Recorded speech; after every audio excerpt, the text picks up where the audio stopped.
নমস্কার বন্ধুরা, cooking talking চ্যানেলে সবাইকে স্বাগত। বন্ধুরা, আজ আমি আপনাদের জন্য নিয়ে এসেছি ভিটামিনে ভরপুর একটি রেসিপি, সেটি হলো শীষ পালংয়ের চচ্চড়ি। তো বন্ধুরা, চলুন দেখে নেওয়া যাক কি কি ইনগ্রিডিয়েন্টস লাগছে এই চচ্চড়ির জন্য।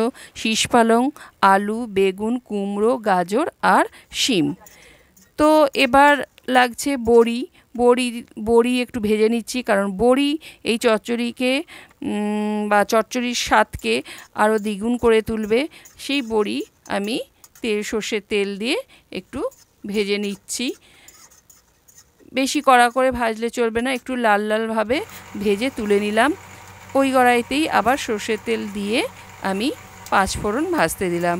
বন্ধুরা, আমার রেসিপিটি দেখুন কেমন লাগছে, আপনারা কমেন্ট বক্সে অবশ্যই লিখে জানাবেন। আর আমার চ্যানেলটিকে সাবস্ক্রাইব আর বেল আইকন প্রেস করার জন্য রইল আপনাদের কাছে অনুরোধ। তো আমার ভাজা হয়ে গেছে, প্রায় 5 ফোড়নটি ভাজা হয়ে এসছে। এবার আমি দিয়ে দিচ্ছি শুকনো লঙ্কা ফোড়ন। শুকনো লঙ্কাটাও একটু ভেজে নিতে হবে। ভেজে এখানে আমার কেটে রাখা সবজিগুলো এবার আমি দিয়ে দেবো। দেখুন, শুকনো লঙ্কাও ভাজা হয়ে গেছে। এবার আমি কেটে রাখা সবজিগুলো সব একসাথে দিয়ে দেব। এগুলো আলাদা আলাদা করে কিছুই ভাজবো না, তাহলে এতে ভিটামিন যে থাকে সেই ভিটামিনটা নষ্ট হয়ে যায়। সেই জন্য একসাথে এইগুলো ভেজে নেব।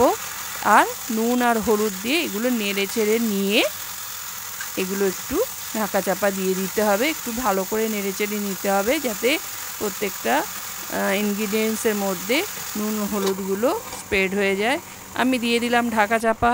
কিছুক্ষণ পরে আসছি, হ্যাঁ, ঢাকা চাপা খুলে দিয়ে এবার আমি শীষ পালংয়ের যে ডাঁটাগুলো থাকে সেই ডাঁটাগুলো দিয়ে দিচ্ছি। শীষ পালংয়ের ডাঁটাগুলো অতটা শক্ত হয় না, নরম হয়, তাই একটু পরে দিলাম। দিয়ে আবারও ঢাকা চাপা দিয়ে দিলাম। দিয়ে এবার কিছুক্ষণ পর আবার ঢাকা চাপা খুলে দিলাম। দেখুন, এবার এখানে মশলা দিয়ে দিচ্ছি। মশলার মধ্যে প্রথমে ধনে গুঁড়ো দিলাম, তারপর জিরে গুঁড়ো দিলাম। ধনে গুঁড়ো একটু বেশি পরিমাণে দিতে হবে জিরের থেকে। এবার দিয়ে দিলাম আদা বাটা 2 টিস্পুনের মতো দিতে হবে, কারণ সবজির পরিমাণটা অনেকটা আছে, তাই আদা বাটাটা একটু বেশি দিতে হবে। দিয়ে ভালো করে নেড়েচেড়ে নিতে হবে।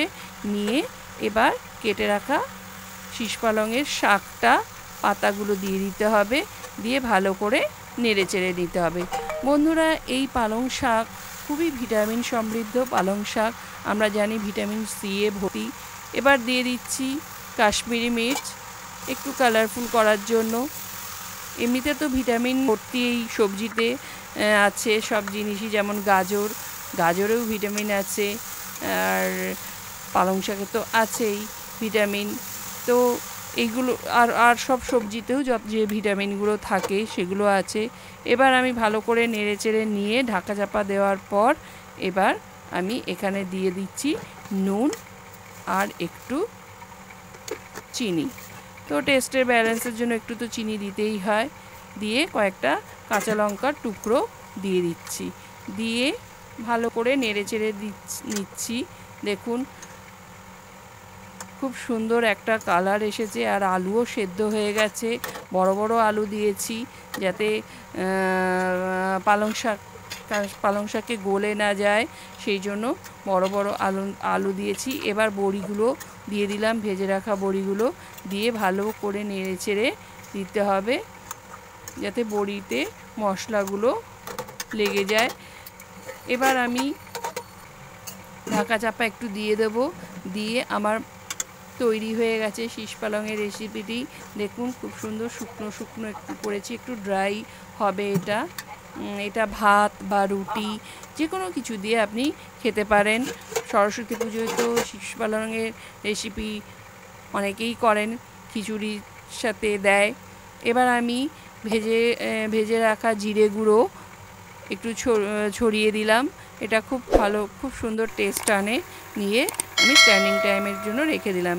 তার ওপর দিয়ে দিয়েছি বড়ি ভেজে রেখেছিলাম, সেই বড়িগুলোকে একটু টুকরো টুকরো করে সবজির ওপর দিয়ে দিয়েছি।